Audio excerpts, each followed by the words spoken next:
My name is Michał Kustosz, and today I will tell you how to speed up your deep learning models with minimal effort. And also I am a senior machine learning engineer in DeepSense AI. So you just need to run this code snippet. And that's all from my talk, but I will dive into the details soon. So the key thing to get from this presentation is that you don't need to do a lot to have a great boost in performance in your deep learning models. So these basically 3 lines can speed up your model like 2-fold or even 3-fold without much cost in it. And if you don't believe me, just bear with me in this presentation.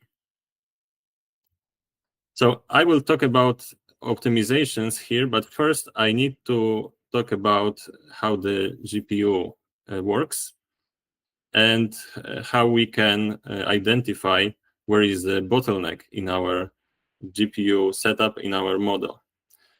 So we can distinguish 3 components in our time of execution of a deep learning model. So this is compute, memory, and CPU overhead. So the compute, I will call this a real time spent on calculations. So addition, multiplication, and so on, done on a GPU. Then there is a time spent on transferring the memory.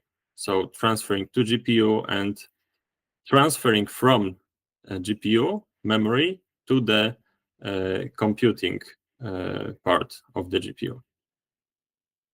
And the third one is CPU overhead. So when we run deep learning models, we need to load data, we need to do some kind of pre-processing, we need to launch kernels, and it all takes time. This is kind of CPU overhead caused by Python, by PyTorch, and other things.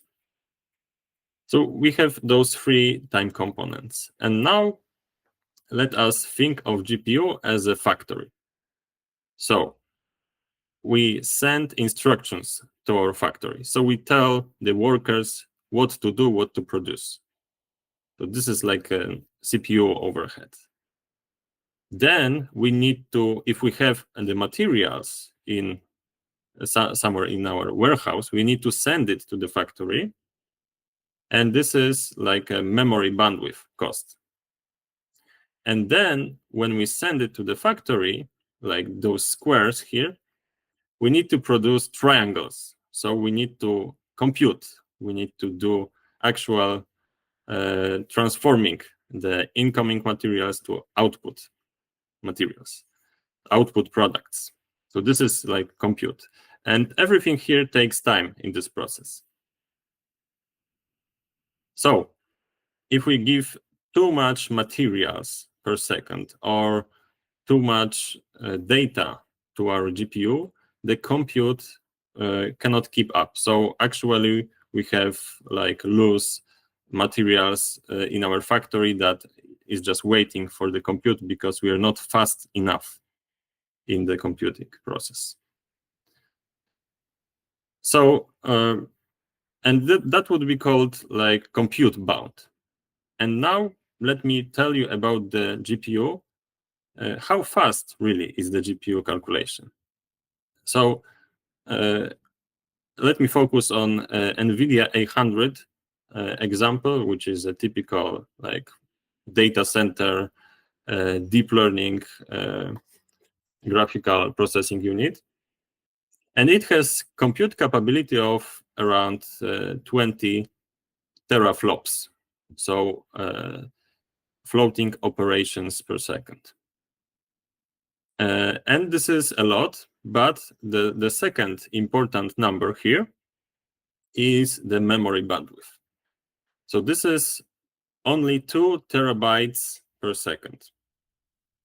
So that means if we have like 80 gigabytes of memory on this GPU, we can, if we have data on this internal GPU memory, we can send this memory to the compute unit in the GPU with the pace of 2 terabytes per second. So this is the first discrepancy we see, because we can calculate much more than we can send. So actually, when we send one piece of data, then to match the calculation capability, we would have to perform 40 operations on one piece of data, one float or one number, just so that the compute is not idle. So that is a lot of computation for one number. But let me show you something more. Now we can see the whole specification for A100 GPU, and we can see that by using Tensor Cores, we can achieve even more compute capability. So this is, for example, for FP16, this is 300 teraflops. So now, just to have enough computing for each number, we would have to perform more than 300 operations per one float. So usually when we send a number to our compute unit, we don't expect as much computation on one number. So oftentimes the bottleneck in performing GPU calculations is not the compute, but the bandwidth of the memory. So you may ask, why the difference here? We came from like 20 teraflops to 300 teraflops. And this is like for similar numbers, FP32, FP16. And this is because Tensor Cores. Tensor Cores are a specific hardware solution used in NVIDIA graphical processing units that allows faster matrix multiplication. So compared to scalar FP32 operations, Tensor Cores are about 8 or 16 times faster than just using usual calculations on numbers. And this is partially because this is a specific hardware that uses different instruction set on the GPU. So here we can see an example. Where one instruction on a Tensor Core is multiplication of two blocks of matrix and like a bias here, so adding a third matrix. And this is like a basic operation on this core. So we're not adding two numbers or multiplying two numbers, we are adding whole parts of matrices. And this allows to really boost the performance of matrix multiplication. And since deep learning is mostly comprised of matrix multiplication when doing training or inference, this speeds up our models significantly during the inference or training. So how to use it? Usually, you just have to. You don't have to do anything. In Torch, you can just turn it on by using the particular flag here. So set float 32 matmul precision high instead of the default highest. So one caveat here is that we have to use specific hardware for this. So we need to use NVIDIA cards like from Volta architectures up. or it also works on RTX 3090 or 4090. But it will not work on some other hardware. So you have to keep this in mind. But as you can see, this is almost without any costs. And the precision degradation here is really insignificant in practice. Okay, so now we talked about the compute-bound problems and Tensor Cores as a solution. Now, let me show you memory-bound problems, how we can think about this. So we are producing a lot of triangles here. We want to produce much more triangles, which is our goal, to just finish our job faster. What we can do, we can build another compute factor. But see now that we have doubled the compute capabilities, but we are not filling up those capabilities. So the other factory is almost empty. And this is often the case for our deep learning models. So the bandwidth with which we send the data is not keeping up with the compute capabilities. So what we can do now?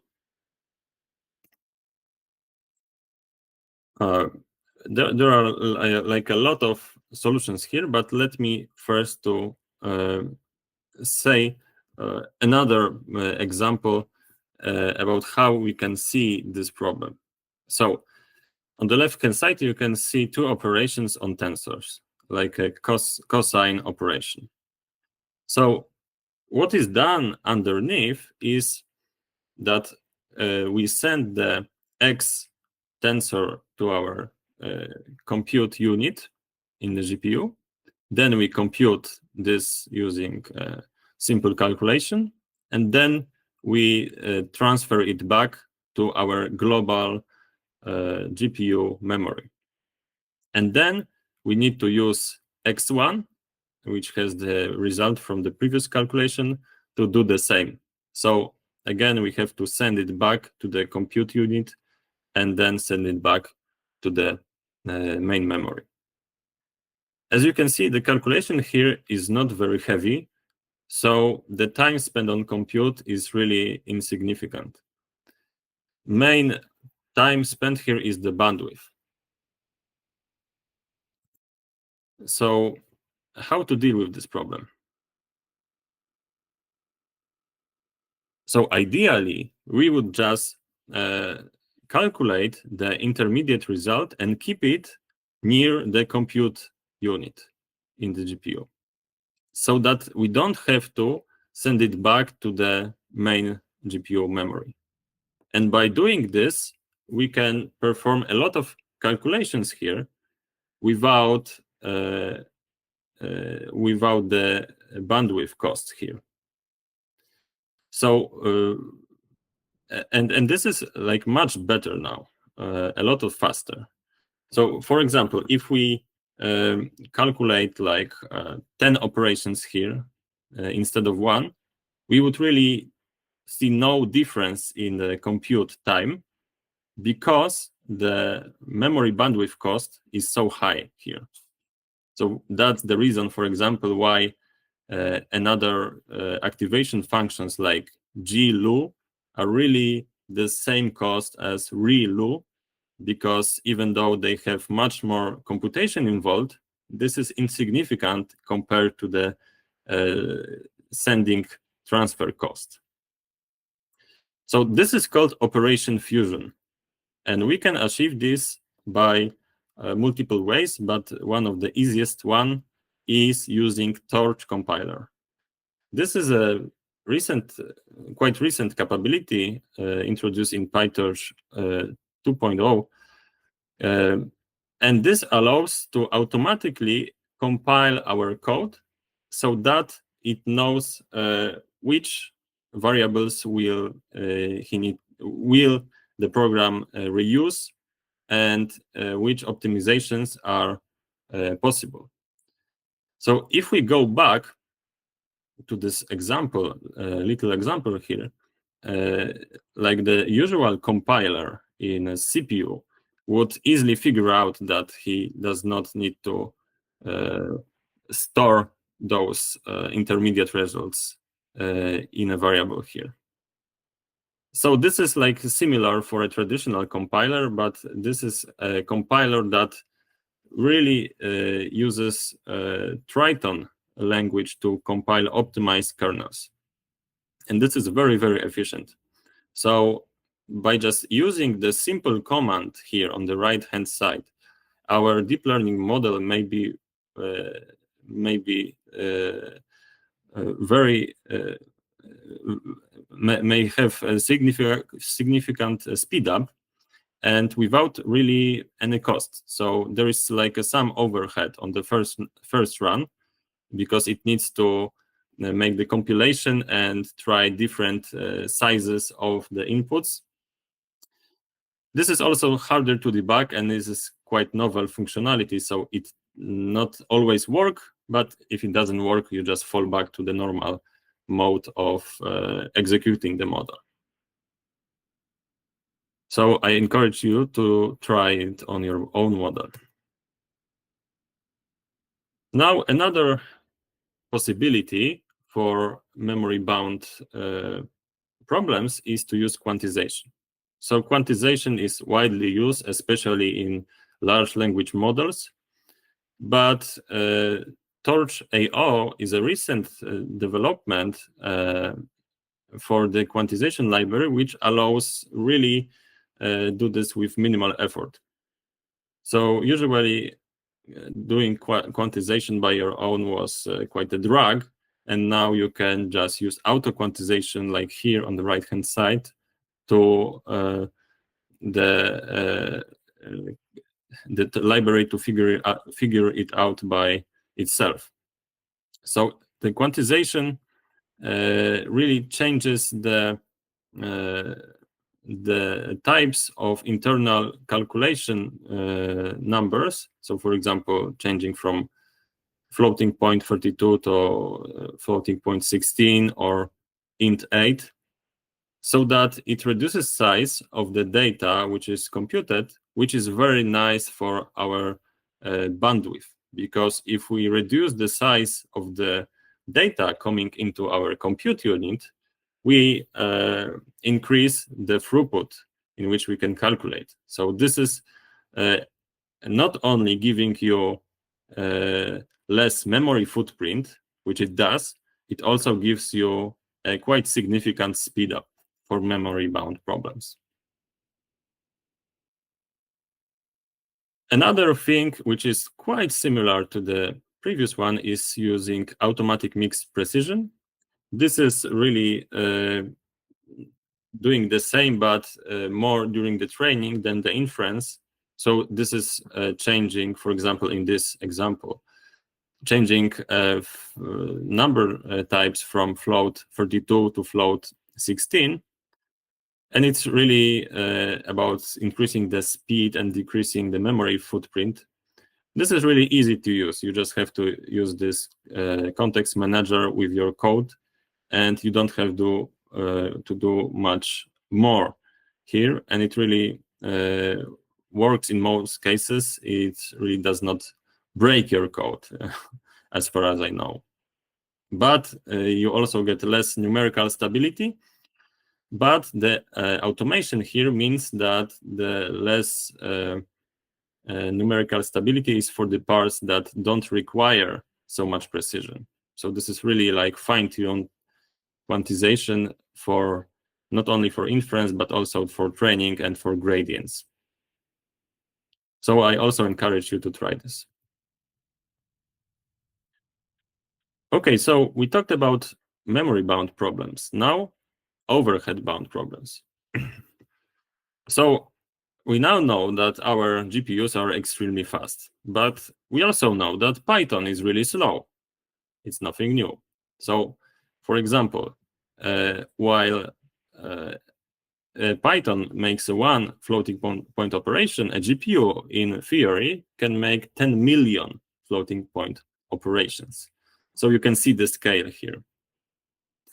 So and now when we have overhead bound problems, it means that our CPU code is taking too much time. So on the right hand side, you can see the CPU and GPU code blocks in the same time. So when the CPU is a lot less here, is a lot smaller, it means that's the desirable outcome, because we need the GPU to make the heavy lifting. But on the right hand side, we can see that the GPU here is making only a tiny calculation, and then GPU is idle, and we don't want this. So what are these solutions to the CPU overhead bound problems? We can switch from Python to something else, like C++, or using some Python compilers, just-in-time code. We can just put more data, feed more data into our models. And we can also use Torch compile, because it also helps the PyTorch code to be executed more efficiently. And the PyTorch code overhead is also present while calculating the inference or training. So, but how can I know which performance mode I am in? So what is my bottleneck? The best way to see this is to use the profiler. So when you're using PyTorch, you can use Torch profiler, which is really easy to use. You just have this context manager with profile. You can set CPU and GPU to be tracked here. Then you can export the traces file and just run it in your browser if you're using Chrome. And then you can see something like on the bottom here. And you have two threads on the bottom. So one is CPU and one is GPU. So this resembles the idea I wanted to tell you in the previous slide. So on the left-hand side, you have overhead bound. So you have a lot of time spent in CPU and very little time on GPU. And on the right-hand side, you can see the desirable proportion when the GPU is taking a lot of time and CPU is really ahead in terms of scheduling new kernels.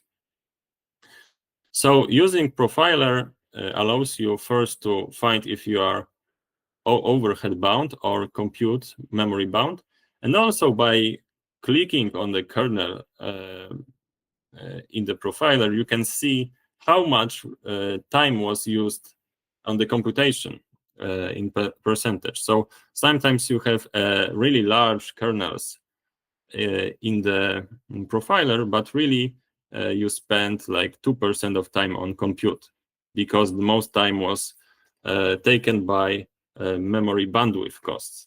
So you can also distinguish between the compute or memory bound by using the profiler.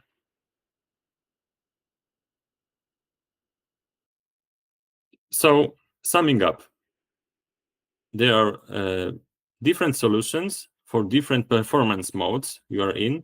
So if you are overhead bound, you should try Torch compile. You should maybe change Python to another language or use more data. If you're memory bound, you can also try Torch compile, can use quantization, automatic mix precision, and custom kernels. If you want maximum speed up, you will have to write your own CUDA kernels, and you can use CUDA C or Triton for this. But this is really, really complicated, and I wanted to tell you about the minimal effort solutions. So let's leave that. And if you are compute bound, you can use Tensor Cores or give more money to NVIDIA, which is really the last resort here.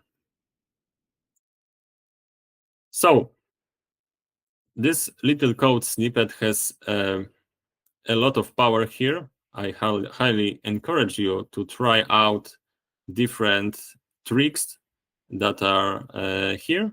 It really is very general and usually will not break your code.